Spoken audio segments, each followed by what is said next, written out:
আমার শিশুকে এইভাবে সোশ্যাল মিডিয়াতে ট্রল করা হচ্ছে, যেখানে বাচ্চার বাবা নিজেই বাচ্চাকে নর্তকী বলতেছে, নিজেই আরো খুব বাজে বাজে ওয়ার্ড সে উচ্চারণ করছে, বাচ্চাকে মারতে বলতেছে, চর মারার কথা বলছে, এবং তার সে একটা ভিডিওতে সে সেটাও বলছে যে সে আমাকে গ্রহণ করতে চায়। তার এই তোর ড্যাডি বলো কট কট কট।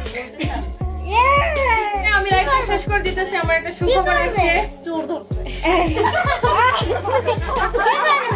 চোর ধরা পড়ছে, চোর ধরা পড়ছে। রুবায়েত ফাতেমা তনিকে আবারও বিয়ে করতে চান তার প্রথম স্বামী শোয়েব। গভীর রাতে তনির প্রথম স্বামী শোয়েবকে গ্রেপ্তার করেছে পুলিশ। ভিউয়ার্স, পুরো ভিডিওটি দেখে অবশ্যই আপনার মতামতটি জানিয়ে দিন।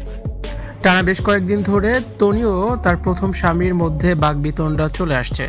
এত বছর পর প্রকাশ্যে এসেছেন তনির প্রথম স্বামী শোয়েব। তিনি বলেন, তনি আমার মেয়ে সানভিকে নর্তকী বানিয়ে রেখেছে, মেয়েকে উশৃঙ্খলভাবে রাখে। সানভিকে লন্ডনে পাচার করে দিচ্ছে তনি। সানভিকে তিনি লন্ডন পাঠাতে চান না জানিয়ে বেশ কিছুদিন ধরেই দুই পক্ষের কাদা ছোড়াছুড়ি চলছে। নানান অভিযোগ তুলে শোয়েব ও সাংবাদিক আকাশ তনির বিরুদ্ধে নানান অভিযোগ তোলেন শোয়েব ও সাংবাদিক আকাশ নিবিড়। এরপরই তাদের নামে মামলা করে দিয়েছেন রুবায়েত ফাতেমা তনি। অবশেষে রাতেই নিজ বাসা থেকে শোয়েব ও আকাশ নিবিড়কে গ্রেপ্তার করেছে পুলিশ।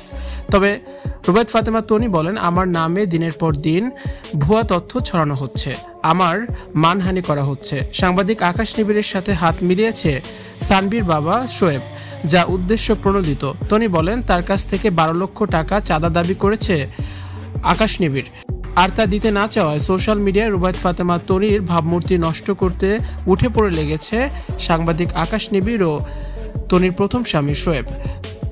এতদিন পর তার প্রথম স্বামীকে প্রকাশ্যে এনেছে সাংবাদিক আকাশ নিবিড়। শোয়েবকে ট্রাম্প কার্ড হিসেবে ব্যবহার করেছে তিনি।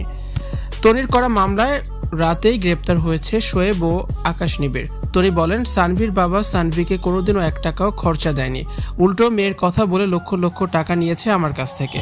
সানভি নিজেই তার বাবার কাছে যেতে চায় না, সানভি নিজেই কোর্টে সাক্ষী দিবে তার বাবার নামে।